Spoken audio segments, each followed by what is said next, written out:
Que Dieu nous bénisse ensemble. Je souhaite à chacun de vous la bienvenue dans la maison du Seigneur. Vous avez écouté avec attention ces deux lectures qui se complètent d'ailleurs, puisque la Bible nous parle de la parole, au commencement la parole, et Matthieu aussi a parlé que la parole ne retourne jamais sans effet, et tout à fait. Et j'ai une pensée aussi pour la France. Heureusement, on a un Premier ministre. Et c'est vrai, on est concerné, mes bien-aimés. La Bible nous demande de prier pour les autorités et de prier pour ceux qui nous gouvernent. Alors, que Dieu bénisse les autorités, ceux qui sont élevés en dignité, afin que nous-mêmes, nous puissions mener une vie paisible. Nous devons les aimer, et ce sont des tâches difficiles. Et il y a des fois, nous-mêmes, dans des choses un peu moindres, alors il nous faut, c'est pas facile. Et ces gens-là qui réfléchissent, personne ne veut laisser un mauvais témoignage. Donc, c'est-à-dire qu'ils vont faire avec le cœur, mais malheureusement, ils sont limités, ce sont des hommes. Mais si nous prions pour eux, sûrement Dieu va les aider. Amen, mes bien-aimés. Et en tout cas, c'est notre devoir. Nous sommes des artisans de paix. Et là où nous passons, et nous devons semer la paix et non la haine, non la jalousie, non des mauvaises paroles. Et voilà ce que nous allons prêcher aujourd'hui. Mais c'est toujours des paroles assaisonnées, des bonnes paroles qui construisent et qui font du bien à tout le monde. Amen. Et en considérant ce premier verset, les Jean 1, verset 1er, la Bible nous dit, au commencement était la parole de Dieu. Et la parole, et comme c'était la parole était avec Dieu, la parole était Dieu, elle était au commencement, et toutes choses ont été faites par elle. C'est très important, mes bien-aimés, et rien de ce qui a été n'a été fait sans elle. En elle était la vie, et la vie était la lumière des hommes. L'importance, l'efficacité de la parole, mes bien-aimés. La puissance de la parole créatrice. Ce mot parole, nous l'avons trouvé déjà en grec, c'est ce mot logos, et ce mot, c'est avec ce mot, on forme le mot toute logique, la raison. La parole, c'est avec aussi ce mot, maintenant que les gens ils font ce qu'on appelle des logiciels, c'est la même chose, c'est-à-dire on compile toutes les pensées bonnes, on les met ensemble et on forme une sorte de logique. Et maintenant, ils vont tellement loin, ils n'appellent plus logiciel, ils font maintenant l'intelligence artificielle. Ils vont tellement loin dans des choses. Et donc, ce sont des pensées réunies et pour faire quelque chose. Donc, l'âme la plus puissante sur cette terre, c'est la parole, mes bien-aimés. Je reprends. L'âme la plus puissante sur cette terre, c'est la parole. Même si on vous dit, et il y a ce qu'on appelle Satan 2, Satan 1, Satan 3, parce que les âmes soviétiques, enfin des âmes de la Russie, même si les Américains ont des âmes, ils ont un impact toujours limité. C'est vrai, ils peuvent détruire le monde, mais la parole n'a pas de frontières.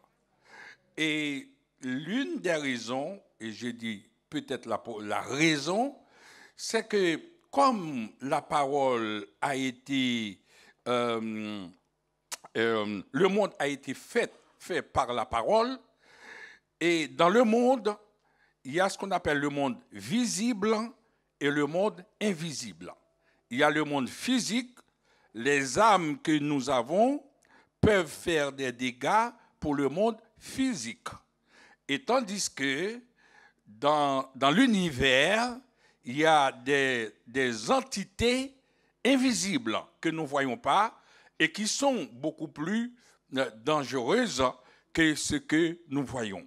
Alors c'est pour cela, Dieu lui-même va créer le monde avec la parole, c'est-à-dire maintenant à partir de la parole, tout ce que Dieu va faire, tout ce qui est visible ou invisible, est régi par la parole de Dieu. Rien ne peut faire sans la parole de Dieu. Et tout, etc., comme je vous dis, tout est fait avec la parole de Dieu. Donc, mais la première chose qu'il faut comprendre au commencement, ce commencement n'est pas le commencement de Dieu. Dieu est avant le commencement. Dieu, si Dieu crée, il ne peut pas encore en même temps. Donc, c'est-à-dire que Dieu, il y a ce qu'on appelle l'éternité de Dieu. Dieu, avant le monde, avait sa vie, avait une vie. C'est ce qu'on appelle les antériorités de Dieu, l'éternité du passé. Dieu était éternellement. Dieu est créé, Dieu a créé, c'est lui-même, il existe par lui-même. Il n'y a personne qui l'a créé. Et donc, il est de toute éternité, etc. Donc, on savait bien, on sait maintenant aujourd'hui qu'il existe en trois personnes, le Père, le Fils et le Saint-Esprit. Et on peut, bien entendu, remplacer le Fils par la parole. C'est pour cela qu'il a dit, au commencement était la parole. Ici, la parole que Dieu nous dit a une puissance. Regardez, mes bien-aimés, quand dans Genèse 1er, l'Éternel nous dit, au commencement, Dieu créa les cieux et la terre. La terre, ce sont des choses que vous connaissez bien, la terre était informe et vide. Et puis, un petit peu plus tard, il va dire, l'Esprit de Dieu mouvait à la surface de la terre. Tout était là. Dieu était là, il a créé, il est là, en tant que Père, créateur. L'Esprit était là, mais il manquait quelque chose. C'est à partir du moment où Dieu a parlé, a prononcé une parole, et c'est à ce moment-là que l'Esprit se met ensemble avec le Père pour créer. Donc, c'est-à-dire que tout a été fait par la création, par une parole prononcée, etc. Cette parole prononcée, maintenant, nous voyons dans toute la Bible, quand Dieu parle, Dieu n'a pas besoin d'écrire. Les prophètes disent toujours, la bouche de l'Éternel a parlé. Quand Dieu veut faire quelque chose, c'est sa parole qui a l'autorité. La parole a le pouvoir. La parole fait ce que Dieu veut. Mais Dieu existe, passe par ce moyen. Alors, aujourd'hui, pour le oui n'est pas oui, le non n'est pas vraiment non, et c'est pour cela que la Bible va nous dire que ton oui soit oui, que ton non soit non, et tout ce qu'on ajoute vient du diable, mais la parole était, au départ, on n'avait pas besoin d'écrire, on n'avait pas besoin d'un bout de papier. Quand on faisait une alliance, par exemple, celui qui donne sa parole a un tel pouvoir, beaucoup plus de pouvoir que ce qu'on écrit sur un morceau de papier. Et maintenant, ça avec le temps, aujourd'hui, il faut tout mettre sur un morceau de papier, mais avant, c'est une parole seulement, etc., parce que la parole a un pouvoir absolu à parole. Et Dieu a créé, quand il a créé maintenant, il a donné tout le pouvoir aussi. Il a dit à l'homme, tu domines sur toute la terre, sur tout ce qui se trouve sur la terre, et il va faire une démonstration à l'homme. Il va dire, l'homme, maintenant, je vais te présenter devant les animaux. Alors tu vas donner des noms, c'est-à-dire tu vas parler. Et ça, qui va donner ton autorité sur les animaux, ton autorité sur la nature, tu vas prononcer des paroles. Alors maintenant, on voit que la parole de Dieu est puissante. Et alors, maintenant, la première chose, pour quelle raison Dieu nous donne la parole? Pour quelle raison Dieu nous donne la parole? Écoutez avec attention, mes bien-aimés. Dieu nous donne la parole, comme la parole peut percer le monde invisible, et que nos ennemis, la Bible va nous dire, nous n'avons pas à lutter contre la chair et le sang, mais contre les principautés, contre les esprits méchants dans les lieux célestes. Or, ces esprits méchants, nous ne pouvons pas les combattre avec la chair et le sang. La paix soit avec vous, mes bien-aimés. La seule âme qu'il nous reste, c'est la parole de Dieu, tout simplement. Autrement dit, la parole de Dieu, maintenant la parole que je dois prononcer, sert à une chose, tout simplement, à combattre l'ennemi et à faire du mal, peut-être, à nous défendre, même pas combattre l'ennemi, mais cette parole ne peut pas retourner contre une sœur, contre un frère. Parce que cette parole, si je dois prononcer une parole, c'est une parole de bénédiction. Parce que ma parole, je sais que j'ai un pouvoir sur cette parole, dans ma parole. Je dois prononcer une parole de bénédiction. Je dois faire du bien à ma parole. Et la seule chose devant laquelle, enfin, l'entité que je dois prononcer maintenant des paroles de combat, des paroles, etc., que devant l'ennemi. La paix soit avec vous, mes bien-aimés. Et c'est très important, mes bien-aimés. Donc, cette parole que Dieu nous donne, il nous donne une parole pour bénir les frères. Il nous donne une parole pour restaurer les autres. Il nous donne une parole pour encourager, tout simplement. Il nous donne une parole pour guérir les cœurs brisés, tout simplement. Et c'est pour cela, la parole est tellement puissante, il y a des fois, on a dit, il y a des paroles qu'on prononce, soit si la parole fait du bien, on est content, on a dit, ah, il m'a fait du bien. Mais on peut dire aussi, cette parole peut tuer une personne, parce que la parole est dangereuse. On ne prononce pas des paroles comme ça. Alors, la Bible va nous dire que nous devons réverter toutes les âmes de Dieu parce que nous n'avons pas à lutter. Ce n'est pas contre la chair et le sang, ce n'est pas contre le frère, ce n'est pas contre la sœur. On n'a pas d'ennemis, on ne peut pas avoir d'ennemis. Il y a un seul ennemi identifiable, c'est les esprits méchants qui sont dans les lieux célestes. Et là, maintenant, c'est que la parole qui peut combattre ces esprits-là et pour la gloire de Dieu, mes bien-aimés. Alors, nous devons comprendre la puissance de la parole. La Bible nous dit tout simplement le pouvoir de la vie et de la mort. Proverbe nous dit, la mort et la vie sont au pouvoir de la langue. La paix soit avec vous, mes bien-aimés. La mort et la vie sont au pouvoir de la langue. C'est-à-dire, chaque personne qui va prononcer une parole, il doit savoir est-ce qu'il est là pour tuer ou est-ce qu'il est là pour donner la vie, tout simplement. La paix soit avec vous, mes bien-aimés.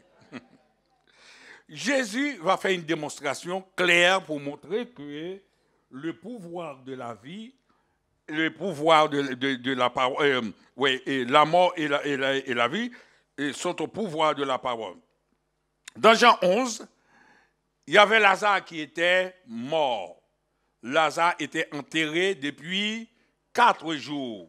Le corps sentait mauvais. Ce n'est pas moi, c'est Marie qui a dit, Seigneur, il sent déjà. C'est-à-dire, il n'y a aucun espoir. Tout est là. Maintenant, la parole est au pouvoir. La parole peut donner la mort, mais la parole aussi peut donner la vie. Et Jésus va faire cette démonstration claire pour montrer clairement à chaque personne qui doit prononcer une parole pour ne pas dire « Oh, je ne savais pas », mais pour être bien au courant, etc. Et Jésus va aller devant la tombe de Lazare. Il va dire, Seigneur, Jean 11, verset 41 à 44, il va dire, pour moi, je savais que tu m'exauces toujours. C'est-à-dire que ce n'était même pas la peine de parler. On est d'accord? Parce qu'il devait faire une démonstration. Pour moi, je savais que tu m'exauces toujours, mais j'ai parlé. J'ai parlé à cause de la foule qui m'entoure. C'est pour eux que je vais faire cette démonstration pour montrer le pouvoir de la parole, tout simplement. J'ai parlé à cause de la foule, afin qu'ils croient que c'est toi qui m'as envoyé. Ayant dit cela, il cria d'une voix forte. Il a parlé maintenant. Le pouvoir qui va donner la vie maintenant. Il va dire, Lazare sort. La paix soit avec vous, mes bien-aimés. Et le mort sortit, les pieds et les mains liés à des bandes, etc. Donc, il donne la vie avec une parole. La paix soit avec vous, mes bien-aimés. Jésus va faire le contraire maintenant. Il va donner maintenant la mort avec la parole. Pour montrer chaque personne aujourd'hui qui se trouve ici, qui a le pouvoir de cette parole, qu'en faites-vous, mes bien-aimés? Est-ce encore pour détruire? Est-ce encore pour diviser? Est-ce encore pour appeler à côté? Est-ce encore? Vous êtes devant cette alternative. Est-ce que cette parole va vous servir comme une âme puissante pour détruire tous les traits enflammés de l'ennemi? Ou est-ce que cette âme va retourner contre nous, ou contre vous, contre la sœur, contre les frères, contre ceux-ci? Alors, vous avez le choix ce matin, mes bien-aimés. Je vais lire maintenant comment Jésus a donné la mort. Voyant un figuier, verset Matthieu 21, 19 à 22, voyant un figuier sur un chemin, il s'en approcha, mais il n'y trouva que des feuilles. Et il lui dit, que jamais de fruits ne naissent de toi. Et la Bible nous dit, à l'instant, il a prononcé une parole. La personne avec vous, bien aimé, il a prononcé que jamais. Voilà. Et à l'instant, le figuier sécha. Les disciples qui virent cela furent étonnés et dirent, mais comment ce figuier est-il devenu sec en un instant? Jésus répondit, je vous le dis en vérité, si vous avez de la foi et que vous ne doutiez point, non seulement vous dites à ce figuier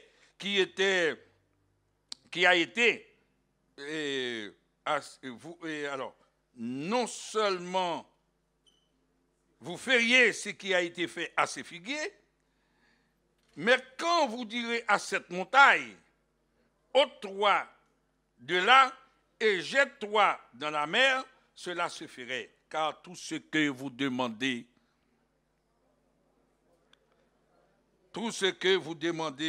avec foi dans la prière, vous le recevez. Tout ce que vous demandez par la parole, mes bien-aimés. Alors, mes frères, aujourd'hui, on a cette parole qui détruit en un instant. Pour nous montrer tout simplement, on peut détruire en un instant. On peut détruire aussi vite qu'on donne la vie, mais on peut l'enlever aussi au travers d'une parole, mes bien-aimés. Or, aujourd'hui, mes bien-aimés, maintenant, nous allons considérer tout simplement le verset de Matthieu. Voilà qu'est-ce qu'il dit aussi. Comme la pluie et la neige descendent des cieux, la pluie et la neige descendent des cieux, quand ça descend, eh bien, il est obligé de tomber par terre, c'est ça le veut dire, ça tombe par terre, et n'y retourne pas sans avoir arrosé, fécondé la terre et fait germer les plantes. Il est impossible, si la neige ou la pluie qui tombe, ça est obligé de tomber par terre, voilà, et ça doit faire les effets escomptés, c'est-à-dire que c'est pour cela on dit bien souvent, eh bien, il n'y a pas de pluie, les agriculteurs se plaignent, il n'y a pas parce que la pluie ne tombe pas, et surtout chez nous, on sait que l'importance de la pluie. Alors la Bible nous dit, c'est à cause de ça maintenant. Alors il va dire maintenant, et faire germer et frères et amis, sans avoir donné de la sémence au semeur et du pain à celui qui mange, ainsi en est-il de ma parole, qui sort de ma bouche, elle ne retourne point à moi sans effet, sans avoir exécuté la volonté et accomplir mes desseins. Quand on lâche une parole, la parole doit faire ce que vous lui demandez de faire. La paix soit avec vous, mes bien-aimés. Je reprends. Quand on dit une parole, soit pour le bien ou soit pour le mal, la parole va le faire. Ce n'est pas la peine de dire repentir après, mais c'est avant de prononcer la parole. Quel est le cœur que Dieu nous donne, mes bien-aimés? Or, maintenant, on va prendre, Jésus va faire toute une démonstration de sa parole. Vous vous rappelez l'officier? L'officier va comprendre le pouvoir de la parole. Il y a un centenier un jour qui a son soldat qui est malade. Alors je préfère le dire, lire aussi. Matthieu 8, versets 5 à 10. Matthieu 8, versets 5 à 10.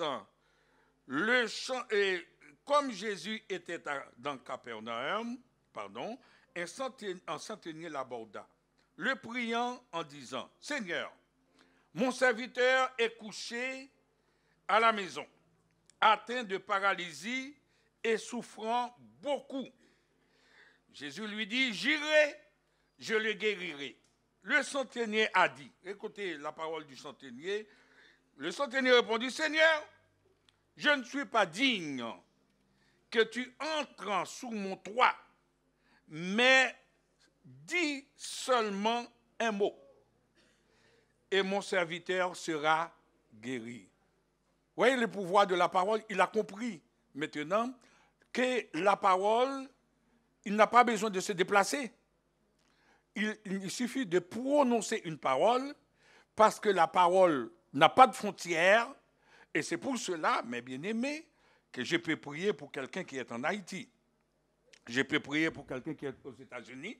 Je peux prier pour quelqu'un qui est à quelque endroit sur cette terre. Et si je le crois de tout mon cœur, ça, même si je n'ai pas besoin de prendre un avion et de faire quelque chose que ce soit, parce qu'il y a un pouvoir de la parole, et la parole n'a pas de frontières, la parole n'a pas de limite, la parole court avec vitesse, et la parole fait des dégâts, etc. Jésus est arrivé aussi dans une barque. Et puis, la mer était agitée. Les disciples ont perdu la foi. Et puis, Jésus s'est réveillé tout simplement. Il a prononcé seulement une parole. Mère, calme-toi, tais-toi. C'est un mot qui est beaucoup plus grave. Vous savez, le français dit ça. C'est comme s'il dit à la mère, ferme ta bouche. Et avec autorité, et en créole, nous t'a dit, fermez bec. On t'a dit, la mère comme un petit chien, la mère tout de suite, voilà. Et c'est tout simplement, mes bien-aimés, le pouvoir de la parole. Le pouvoir de la parole. Maintenant, si je sais que la parole est aussi importante, je dois faire très attention pour savoir dans quelle occasion, dans quelles circonstances. Parce que, vous savez, dans Matthieu, il va dire, une source ne peut produire, voilà, de l'eau amère et de l'eau douce ou de l'eau salée en même temps. Donc si maintenant, je dois prononcer des paroles pour moi aussi, mais si je dois prononcer des paroles, il faut que je m'habitue à prononcer des bonnes paroles. La paix soit avec vous, mes bien-aimés. Il faut que mes pensées synchronisent avec qui je suis. Mais si je suis à droite et à gauche, la même bouche qui prononce des malédictions, la même bouche non plus ne peut pas prononcer des bénédictions. C'est ce qu'il veut dire. Il y a un choix évident à faire. Soit parce que la première chose pour qui je dois prononcer des paroles, c'est sur moi. Moi, j'ai besoin des paroles de bénédiction. Mais ce n'est pas aux gens de venir. Je peux me bénir moi-même. La personne avec moi est bien-aimée. Mais oui, je peux bénir. Je peux appeler des bénédictions dans ma vie, mes bien-aimés. Mais il faut que je sache que cette bouche, elle est réservée pour des bénédictions. Elle ne peut pas faire tous les deux en même temps, mes frères. Oh, c'est pas bien souvent, c'est vrai, on a besoin de temps en temps le concours dans la prière, parce que la Bible nous dit, on peut se mettre ensemble si deux ou trois, etc.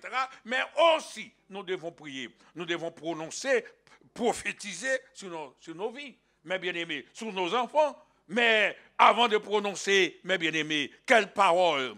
Parce qu'il va y avoir une confusion dans le ciel, parce que ma bouche sort toutes sortes de choses.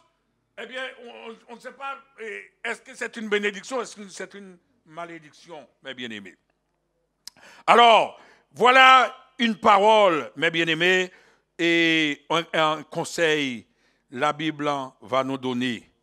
Il y a un conseil, la Bible va nous donner. Vous savez, je vais prendre peut-être Jacques, et comme vous savez bien, maintenant, et la Bible va nous dire, c'est dans Matthieu, c'est dans l'abondance du cœur que la bouche parle. C'est-à-dire, la bouche est au service de ma pensée, de mon cœur.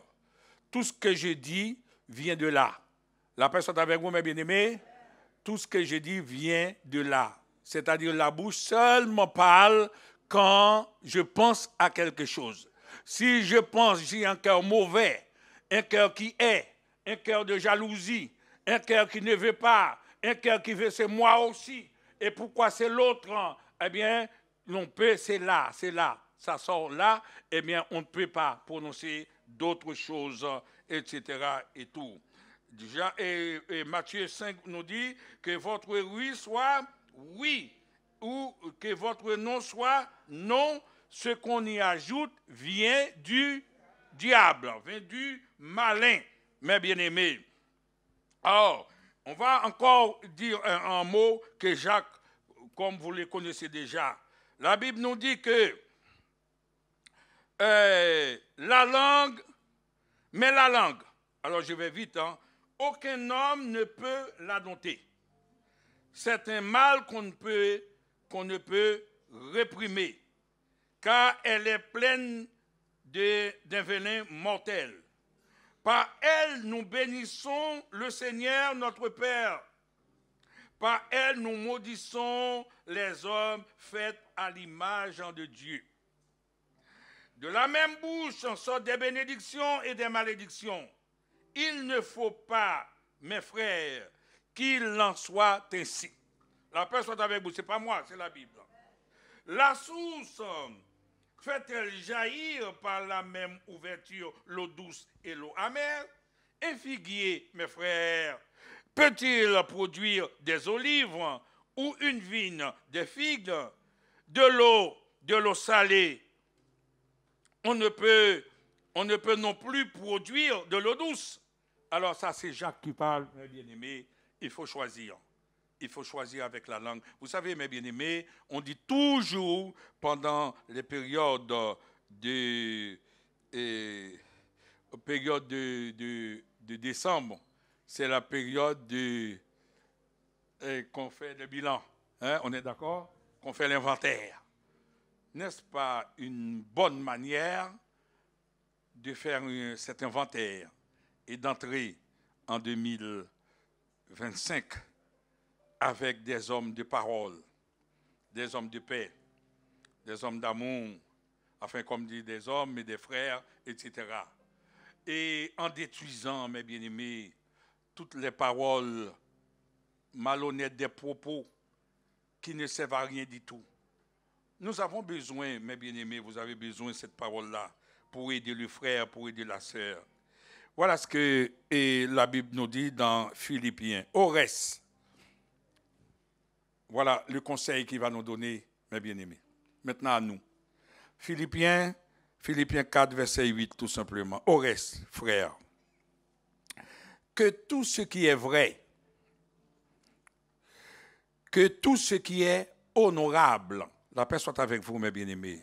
Nous avons besoin d'honorer les uns les autres. Oh, on ne peut pas tous les jours, mes bien-aimés. Le frère, quel que soit, voilà, il s'habille mal. Enfin, s'il habille trop, il veut faire voir.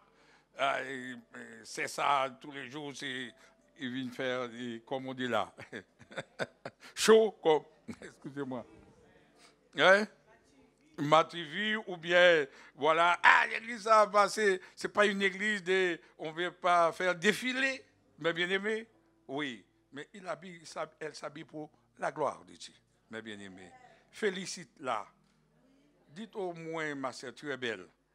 Regardez s'il n'avait pas, c'est à toi d'acheter pour elle. Mais elle achète. Voilà, c'est déjà ça. Bénis, mes bien-aimés. Pierre va nous dire, ne maudissez pas, ne rendez pas œil pour œil ou dent pour dent, mais bénissez au contraire. Et puis, l'apôtre Pierre va dire, c'est à cela que nous avons été appelés. Le but de notre appel, c'est pour bénir et non pas pour maudire. Tout ce qui est honorable, tout ce qui est juste, voilà, tout ce qui est pur, tout ce qui est aimable, voilà, la personne avec moi. Tout ce qui est aimable, tout ce qui mérite l'approbation, mes bien-aimés, tout ce qui est vertueux et digne de louange, soit l'objet de vos pensées en Jésus-Christ. Quelle belle parole. Ces paroles sont rares à l'Église. Ce sont des paroles en voie de disparition. Et si nous tous, aujourd'hui, nous prenons cette sage décision de dire désormais, d'après la parole de Dieu, vous voyez, j'ai lu beaucoup de choses, je ne presse pas, c'est limite d'une étude biblique, parce que je lis pour montrer, c'est l'autorité de la parole, mes bien-aimés. Vous savez, les gens parlaient dans Marc, je ne sais pas si je vais trouver le verset, et dans Marc, ils critiquaient Jésus. Il y a des fois, mes bien-aimés, quand on critique, eh bien, Jésus fait beaucoup de choses pour la personne que vous critiquez. Jésus bénit plus la personne.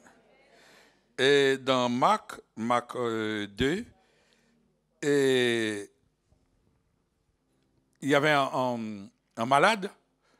Jésus a dit, tes péchés te sont pardonnés. Mais les Juifs qui étaient là disaient, mais qui est cet homme pour dire les péchés sont pardonnés? Il est prétentieux, lui, il se prend pour Dieu. Et Jésus va venir, va dire, mais qu'est-ce que vous dites dans votre cœur? Déjà, il connaît déjà les pensées du cœur. Les gens qui disent, mais on a parlé entre nous. Vous savez, les gens qui aiment parler derrière, hein? Il y a des petites choses derrière. Quand l'autre tourne le dos avec un poignard, yap, tout de suite. Et puis, quand on voit la personne, on est content. Et pourtant, le poignard est là. Hein? Le poignard est là, on attend. On rassure pour qu'elle puisse encore tourner le dos, puisqu'on n'a pas réussi à l'abattre pour l'achever, mes bien-aimés. Jésus a dit, mais pourquoi vous avez parlé, vous dites ça dans vos cœurs, mes bien-aimés? Et lequel est plus aisé de dire, tes péchés te sont pardonnés, ou lève-toi, prends ton lit et marche. Et Jésus a dit, afin que vous sachiez, j'ai trouvé le verset, alors je vais lire pour vous, comme on est là pour lire. Jésus ayant aussitôt connu par son esprit ce qu'il pensait au-dedans d'eux, leur dit, alors Marc 2, versets 8 à 12, leur dit, pourquoi avez-vous de telles pensées dans vos cœurs? Lequel est le plus aisé de dire aux paralytiques, tes péchés te sont pardonnés, ou de dire, lève-toi, prends ton lit et marche.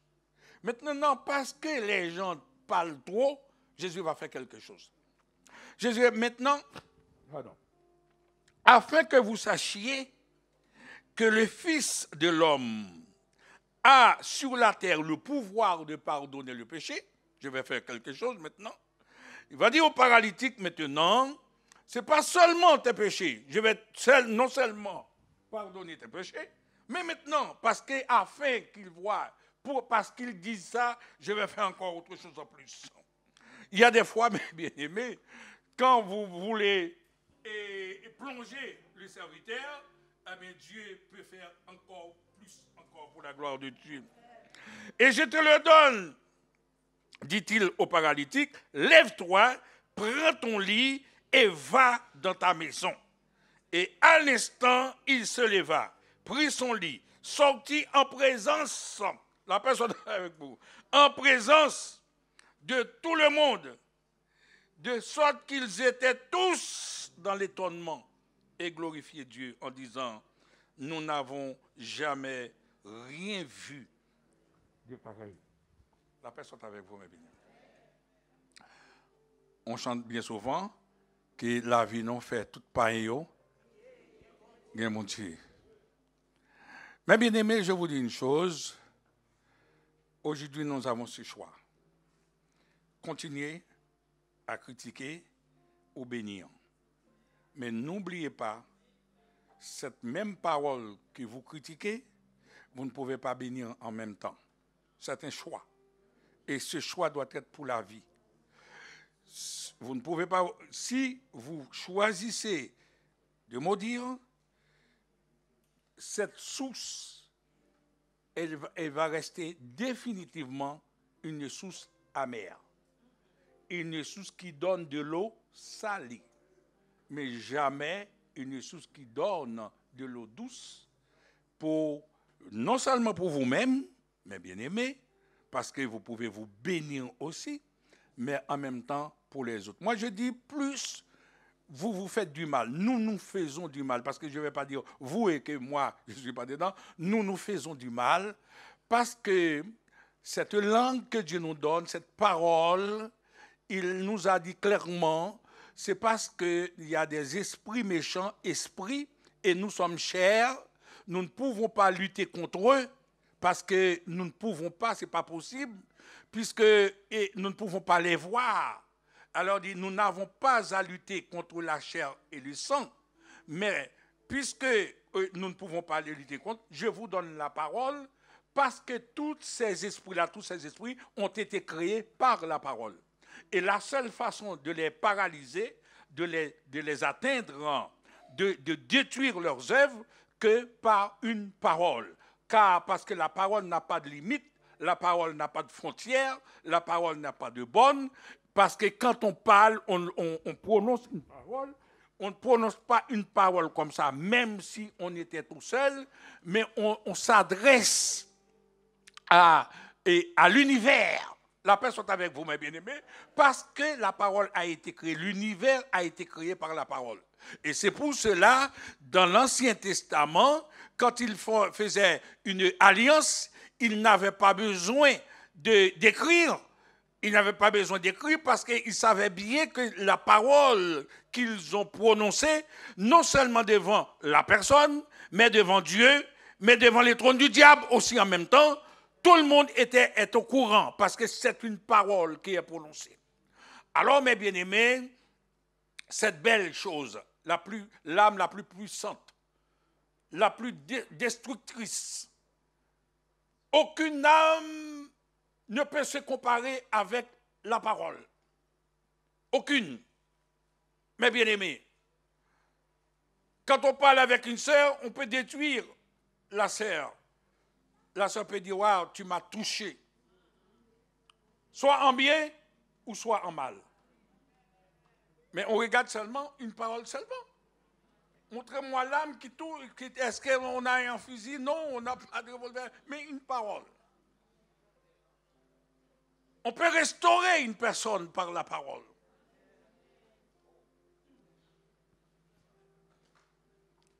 Et ce pouvoir, Dieu nous donne. Qu'est-ce que nous allons faire ce matin, mes bien-aimés? Qu'est-ce que nous allons faire avec cette âme puissante que Dieu nous donne? La plus puissante. Vous savez, Dieu ne partage avec seulement des hommes cette puissance, la parole. La paix soit avec vous, mes bien-aimés. On peut créer, mais aussi on peut détruire. Alors que Dieu nous garde ce matin.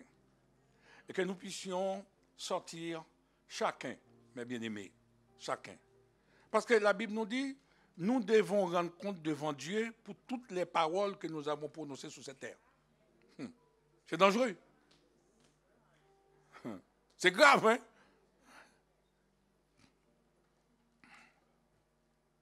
Pourquoi? Parce que c'est un pouvoir que Dieu nous donne. C'est une puissance sans égale que Dieu nous donne. Parce que Dieu sait qu'avec cette âme-là, on peut faire des dégâts énormes. Donc il va nous juger selon nos paroles. Mes bien-aimés, les paroles que nous avons prononcées. Notre prière ce matin, c'est tout simplement de... Bien, si on a prononcé une parole, malheureusement, mais j'ai demandé pardon à Dieu. Mais surtout, Dieu, c'est surtout l'engagement qu'on va prendre. On demande pardon hypocrite. Il y a des gens qui savent, vous voyez, moi je suis dans le ministère, qui savent bien qu'il va vous demander pardon, mais il vous blesse. Après, je vais demander pardon. La Bible dit, pardonnez-vous les uns les autres. Mais l'abcès est là, la blessure est là, mais ce n'est pas grave. Mais Dieu dit, pardonnez-vous. C'est vrai, mes bien-aimés. Le frère doit vous pardonner. Mais est-ce que Dieu, lui, cette personne que vous avez fait mal, tellement, vous avez détruit, est-ce que Dieu va vous pardonner, lui? Parce que c'est lui le juge. Parce qu'il a dit, toute parole que vous avez prononcée sur cette terre, lui, il va vous juger. Alors, mes frères, soyons encore, que Dieu bénisse nos langues. Les paroles qui vont sortir de nos bouches, que ce soit une parole qui construit, une parole qui guérit, une parole qui appelle un sourire. Parce qu'il y a des fois, la sœur a passé toute la semaine sans sourire. Une parole réparatrice, une parole consolatrice. Consoler les affligés.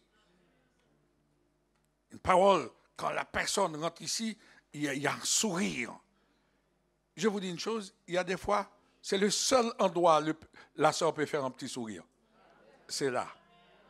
Mais si vous cassez ce petit sourire qu'il nous reste encore sur cette terre, ça va mal à la maison, ça va mal dans son travail, il y a de menaces tous les jours, elle ne sait pas s'il va être licencié ou pas, on fait des abus, il y a des fois on lui donne des choses à faire, eh bien, elle ne peut pas ne pas les faire parce qu'elle n'a pas d'autres ressources. Elle est là en train de gémir tous les jours. Mais si elle vient parmi vous, celle de la terre, lumière du monde, l'eau douce, il faut qu'elle puisse trouver quelque chose pour rentrer à la maison. Il faut qu'elle soit réparée, mes bien-aimés. Vous êtes des réparateurs des brèches. C'est ça la Bible nous dit. Vous êtes des consolateurs des affligés. Eh bien, il y a des affligés. La Bible nous dit, vous êtes des artisans de paix. Heureux ceux qui procurent la paix, car ils seront appelés fils de Dieu. Il y a des bénédictions en abondance. Mais on passe, on rate les bénédictions de Dieu parce qu'on a le cœur, on se laisse aller par la chair. Parce que la chair, c'est plus facile. Et pourtant, la Bible nous dit, la chair et le sang ne peuvent hériter le royaume de Dieu. Autrement dit, nous travaillons pour la terre, mes bien-aimés. Faites disparaître en nous toute menace, toute rancune, toute parole, etc. et remplacez-les, mes bien-aimés. Nous vivons dans un monde compliqué, un monde de guerre, des armes nucléaires qui ramassent à droite à gauche. Quand on regarde la télé, on ne voit que des violences. Il y a toujours un mort tous les jours. Et un mort gratuit en plus. On ne sait pas pourquoi, il y a quelqu'un qui passe, l'autre n'aime pas. Ah ben voilà. Et après il vient, bon, sa mère était comme ça, ouais, c'est comme ça, et puis on lâche, on trouve cette personne en train de promener dans la rue. parce que c'est comme ça. Voilà. Il y a tout ça, un monde de violence. Avant, mes bien-aimés, j'ai toujours entendu des morts, mais c'est dans la drogue ordinairement, c'est les gangs qui se battent pour avoir beaucoup plus de l'argent, etc. Et maintenant, un enfant qui te regarde comme ça, il n'est pas content. Eh bien, c'est fini. Je vais vous dire une chose maintenant. Chez nous, un enfant qui regarde trop longtemps, regarde quelqu'un, la personne ouvre ses yeux, il prend la fuite. Maintenant, aujourd'hui, un enfant qui te voit comme ça, si tu ne prends pas la fuite tout de suite,